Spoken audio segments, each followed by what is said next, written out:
everyone. It's Friday. We've made it to another Friday. Well done. In such an incredibly strange time. We are all doing so well. I am so proud of all of you. And it's such a strange time, isn't it? But it's half term next week, which is going to be even weirder. There are no children in school next week.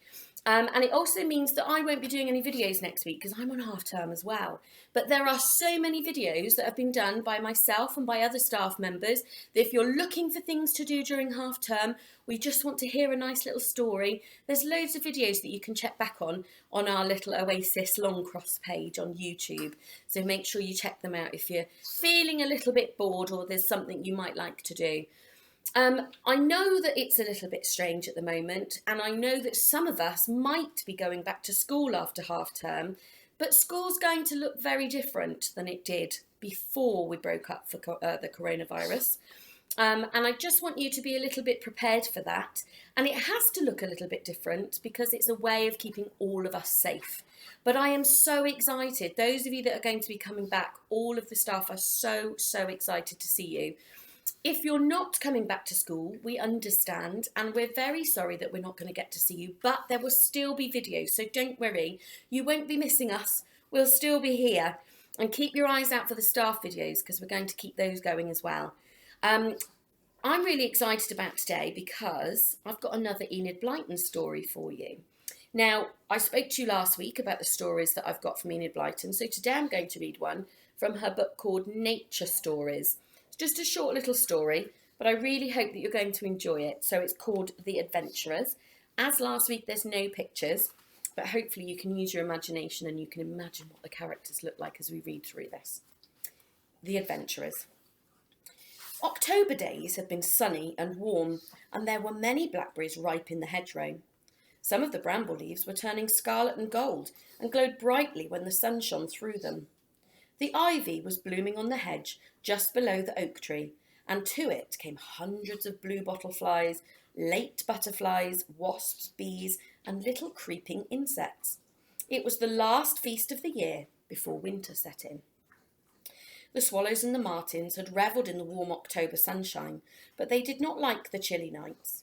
The oak tree felt the wind of their wings all day long as they flew around, for many of the insects that fed on the ivy flowers below flew up into the air when they were satisfied and were chased and caught by the keen-eyed swallows. The martins, too, knew where the ivy blossom was with its insects and darted up and down over the hedge, catching unwary bluebottles as they buzzed noisily over the ivy. The rabbits, peeping out of their holes, knew the birds well. They had arrived one April morning when the south wind was blowing strongly, a great crowd of them together crying "Veet-a-veet-a-veet, to one another. They were weary little birds then, but very happy. They had flown a long way to come to the fields they knew, for they all wished to nest in the spot they had loved so well the year before. "There is the oak tree," they cried to one another as they circled round it, "and see, there is the hedgerow where the ivy blooms later on. We are home again." Then off they flew to find the old barn where each year the swallows built their nest, and the old farmhouse against which the house martins liked to put their homes of mud. It was lovely to be home again after being away all the long winter. Now sunny days, clouds of insects to eat, the joys of nesting and bringing up young ones lay before them, and the little birds were happy. The creatures of the hedgerow did not very often speak to the flying swallows and martins, because unlike other birds, they seldom perched on trees or bushes. All day long they flew in the air, and the rabbits grew used to their musical voices, twittering from dawn to dusk. While they were making their nests, the two lizards, who lived on the bank near the pond, watched the pretty little birds in surprise. For both swallows and martins came down to the pondside and scraped up mud in their beaks. The lizards thought at first that they were eating the mud and wondered if there were insects in it. "Why do you eat mud?" asked one lizard. "It has no taste."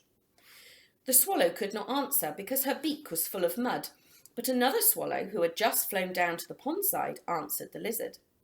"We are not eating mud," she said with a twittering, laughing sound. "We are taking it to build our nests." "But nests are not built of mud," said the lizard. who had seen a robin building her nest in the hedgerow bank the year before, and thought he knew all about nests. "They are built of roots, leaves, and moss." "Not ours," said the swallow. "We make a saucer of mud on one of the beams of the old barn, and there we put our eggs. Pretty white things with brown spots." "But doesn't the mud make your eggs dirty and wet?" asked the lizard. "Of course not," cried the swallow, thinking that the lizard must be very stupid. "It dries hard and makes a fine nest. See, I will put a beakful of mud by your hole on the bank. You will see that it gets quite hard when it dries." The swallow dropped some mud in a tiny pile beside the lizard's hole, and then went back to the pond side again, scooping up some more mud in her beak. Then off she flew to the barn, away across the field, to dab the mud against the growing saucer nest she was building. The martins came to the pond as often as the swallows, and the lizards grew to know them well while they were nest building. But as soon as the nests were finished, the twittering birds came no more to the pond side, but flew high in the blue summer sky all the day. Once or twice they saw the little lizards and called to them, but it was not until October came, with its chilly mornings and evenings, that the lizards saw the swallows to talk to once again. Then they noticed that the telegraph wires that ran over the hedgerow, held up by a tall black pole, were quite weighted down with swallows and martins each evening. They seemed to be collecting together from all the fields around. The lizards looked at them in wonder. They could see the swallows with their steel blue backs, long forked tails, and chestnut-coloured throats, and they knew that the other birds, with shorter tails and a white patch at the lower end of their backs, were the little house martins.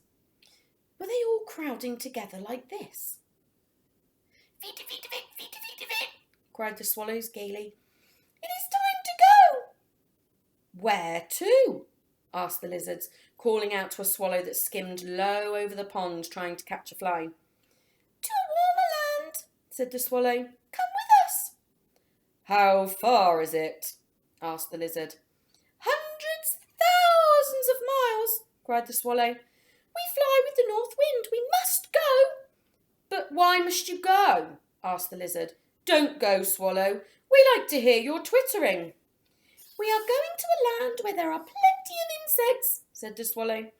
"If we stay here for the cold days, we should die of hunger." "No, you wouldn't," said the lizard. "The robin stays, and the thrush and blackbird, and they feed on insects. I feed on insects too." "Ah, but you go to sleep in the winter," said the swallow. "I know you do, because one spring we came back early and the lizards were still asleep in their holes, the lazy creatures. But we must go, lizard. I don't really know why we have to go, and I don't know the way. But when this time of year comes and the north wind begins to blow, something stirs inside me and I feel I must fly to the south for miles upon miles." "It is a great adventure," said the lizard.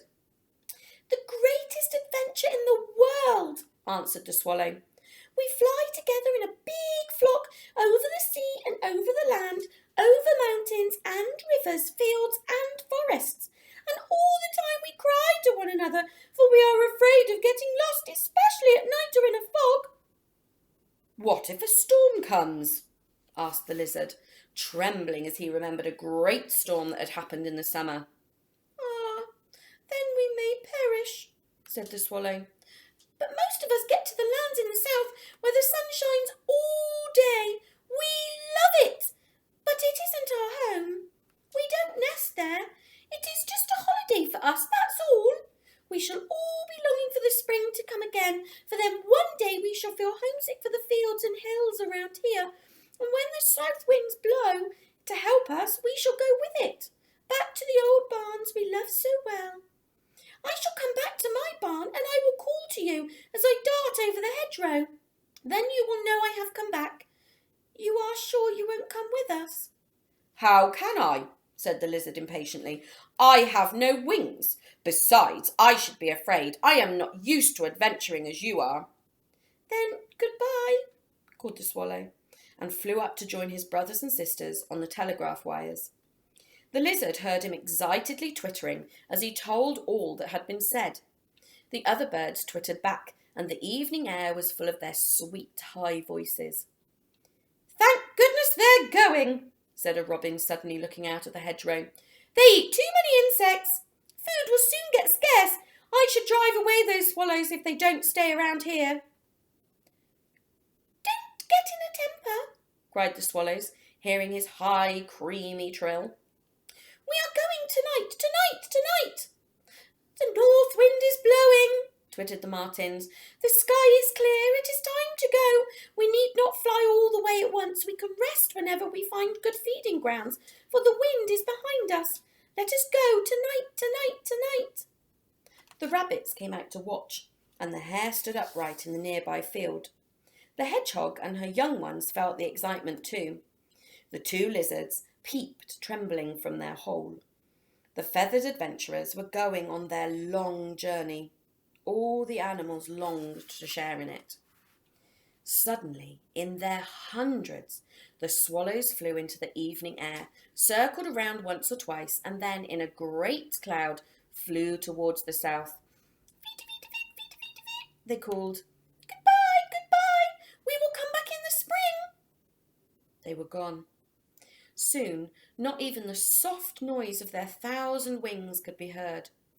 All the hedgerow creatures sighed and went back to their holes. They would miss the swallows and their bright voices, but the spring would bring them back again. Ah, but the spring was far away. What adventurers, thought the rabbit, scuttling down her hole. What daring little adventurers. And that's the end. I don't know if you've seen that before. You know, in the sky sometimes you see there's big swarms of birds, lots of really dark coloured birds, and they're all flying around, and it suddenly seems like they're all getting together in these great big groups. And it's about these birds. They migrate down to the south where they keep nice and warm when it's cold up here, and then they all come back again. It's a very long way, isn't it? We'd have to get in an aeroplane to fly that far. So they do an amazing job with their tiny little wings. But there we have it, another nature story for you. And I will keep those books nice and safe so that when we come back after half term, I'll have lots more stories for you. I hope you have a lovely half term. I hope you find lots of fun things to do. We will all miss you, but when it comes to the week after half term, we will all be back, as always. Look after yourselves, take care, stay safe, and if you need us in the holidays, check out the videos. Plenty of things to do to keep you smiling. Look after yourselves. See you soon. Bye.